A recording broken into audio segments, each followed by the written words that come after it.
बढ़ते हैं अगली खबर की ओर। मध्य प्रदेश की मोहन सरकार ने भी योगी मॉडल की जोर शोर से उसे लागू करना शुरू कर दिया है। एमपी में खुले में मांस और मछली की बिक्री पर रोक लगा दी गई। इसके बाद 25 दिन में करीब 1000 दुकानों को बंद किया गया। तो मुख्यमंत्री पद पर शपथ लेते सीएम मोहन यादव ने राज्य में खुले में मांस और मछली पर पाबंदी लगाने की शपथ भी ली थी। तो योगी का मॉडल हिट है। अब दूसरे राज्यों में भी इसको देखिए किस तरीके से फॉलो किया जा रहा है। एमपी में भी योगी मॉडल चलाया जा रहा है। इस पर एक विशेष रिपोर्ट हमने तैयार की, अब देखते हैं।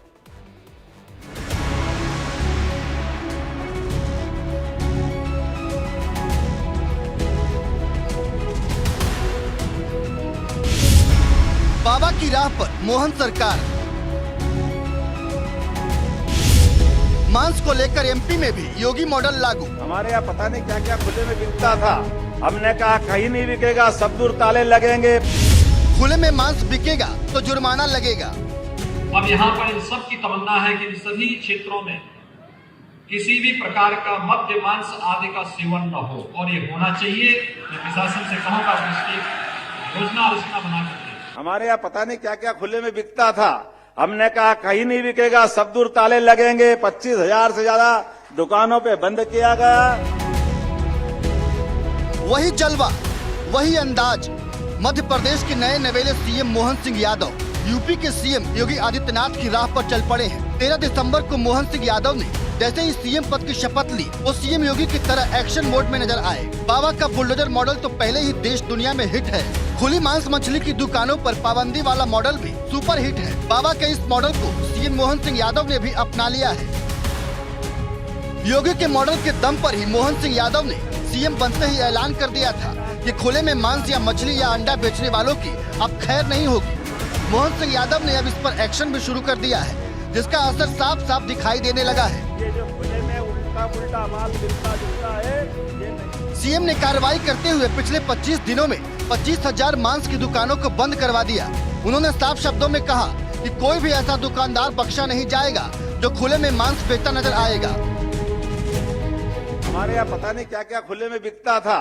हमने कहा कहीं नहीं बिकेगा, सब दूर ताले लगेंगे। 25,000 से ज्यादा दुकानों पे बंद किया गया कि हाइजीनिक दृष्टि से, खाद्य सेफ्टी की दृष्टि से ये जो खुले में उल्टा पुल्टा माल मिलता बिकता है, ये नहीं बिकेगा, चाहे जो हो जाए। कानून व्यवस्था के अंतर्गत हमने वो सारा बंद करने का प्रयास किया। और आज मुझे इस बात की प्रसन्नता है कि लगभग 25 दिन के बाद पहली बार मैं भाषण में बोल रहा हूं कि हाँ, हमने बंद किया था। अब सवाल ये उठता है कि आखिर मोहन यादव को यह फैसला क्यों लेना पड़ा। दरअसल लगातार शिकायत मिल रही थी कि मंदिर और स्कूलों के पास मांस मछलियों की दुकान खुली है, जहां खुले में मांस और मछलियां बिकती है, जहां के रास्तों से गुजरना दूभर हो जाता है। लिहाजा सीएम बनते ही मोहन सिंह यादव ने संज्ञान लेते हुए ऐसी दुकानों पर सख्ती दिखाते हुए तत्काल कार्रवाई के आदेश दे दिए थे। हालांकि मोहन सिंह यादव ने ऐसे दुकानदारों के लिए अलग से बाजार स्थापित करने का ऐलान भी किया है। सीएम का कहना है कि मांस और मछली बेचने वाले व्यापारियों के लिए अलग से बंद बाजार बनाए जाएंगे, ताकि लोगों को बदबू से दो चार न होना पड़े। लेकिन जब तक बाजारों की व्यवस्था नहीं की जाती है, तब तक अस्थायी रोड पर ऐसे बाजार चलाए जाएंगे। आपको बता दें कि रविवार को मुख्यमंत्री मोहन सिंह यादव महाकाल की नगरी उज्जैन में मौजूद थे, जहां उन्होंने 218 करोड़ के 187 योजनाओं का उद्घाटन और शिलान्यास किया। इसी दौरान उन्होंने खुले में मांस की बिक्री पर बैन की प्रतिबद्धता को दोहराया। हमने कहा कहीं नहीं बिकेगा, सब दूर ताले लगेंगे। Bureau report, India daily live. बंद किया गया।